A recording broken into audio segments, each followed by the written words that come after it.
Laymen's evangelical fellowship స్థాపకులు దానియేలు గారు 1961వ సంవత్సరం డిసెంబర్ 23వ తేదీన చేసిన ప్రసంగము. కొరింథీయులకు రాసిన 2వ పత్రిక 4వ అధ్యాయము 5వ వచనము. అంధకారములో నుండి వెలుగు ప్రకాశించునుగాక అని పలికిన దేవుడే తన మహిమను గూర్చిన జ్ఞానము యేసుక్రీస్తునందు వెల్లడిపరచుటకు మా హృదయములలో ప్రకాశించెను.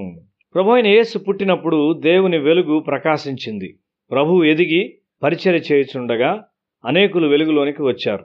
యేసు యొక్క శిష్యులు మరియు క్రైస్తవ సంఘం యొక్క పరిశుద్ధులు సమాజమునకు సువాసనగా ఉన్నారు. వారు ప్రేమ మరియు పరిశుద్ధతతో నిండి ఉన్నారు.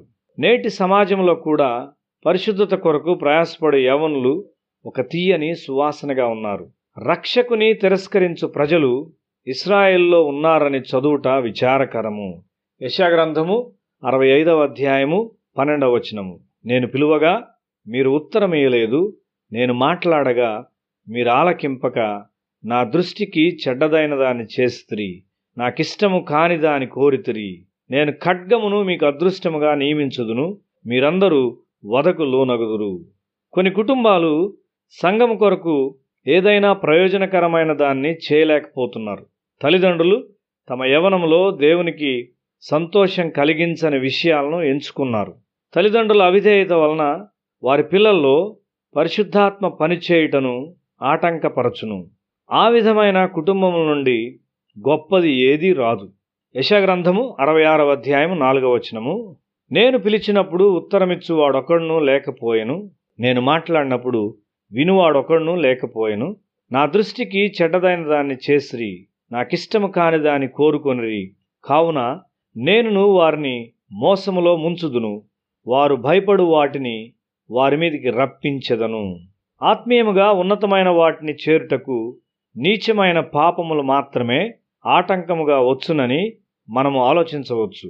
కాదు, దేవుడు పిలిచినప్పుడు జవాబు ఇవ్వకుండుట, దేవుడు మాట్లాడినప్పుడు వినకుండుట, దుష్టత్వమును చేయుచు దేవుడు చూచుట లేదని తలంచుట, దేవునికి ఇష్టము లేని వాటిని ఎన్నుకొనుట మన ఆత్మీయ ఎదుగుదలను ఆటంకపరచుటకు ఇవి చాలు.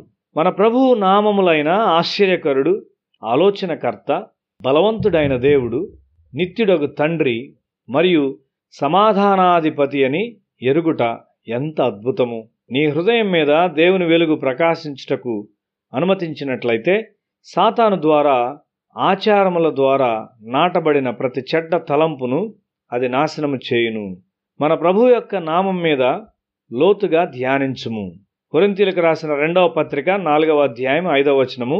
అంధకారములో నుండి వెలుగు ప్రకాశించునుగాక అని పలికిన దేవుడే తన మహిమను గూర్చిన జ్ఞానము యేసుక్రీస్తునందు వెల్లడిపరచుటకు మా హృదయములలో ప్రకాశించెను. దైవ భయము లేని తల్లిదండ్రులు మరియు బంధువుల ద్వారా విత్తబడిన తప్పైన తలంపులను బట్టి చీకటిగా చేయబడిన మన హృదయాల్లో వెలుగు ప్రకాశిస్తూ ఉన్నది. అయితే యేసునందు ఈ నిజమైన వెలుగు దేవుని సంతోషపరచని ప్రతి దానిని బహిర్గతము చేయును. క్రీస్తు ఆత్మకు వ్యతిరేకముగానున్న ప్రతి దాన్ని విడిచిపెట్టి నీవు ఆ వెలుగునకు తప్పక విధేయత చూపవలసి ఉన్నావు. ఆ విధమైన విధేయత మానవుల్లో నుండి దేవుని కుటుంబంలోనికి ఇతరులను సంపాదించగల గొప్ప దైవజనులను తయారు చేయగలదు. పరిశుద్ధుల స్వాస్థ్యాన్ని నీవు అనుభవిస్తావు. నీ గ్రహింపుకు మించిన సమాధానం నీలోనికి వస్తుంది. అది నీలో ఒక క్రొత్త నిరీక్షణను సృష్టించును. స్వాభావికముగా దేవుని సంతోషపరచు విషయాలను ఎంచుకొను స్థాయికి నీవు వస్తావు.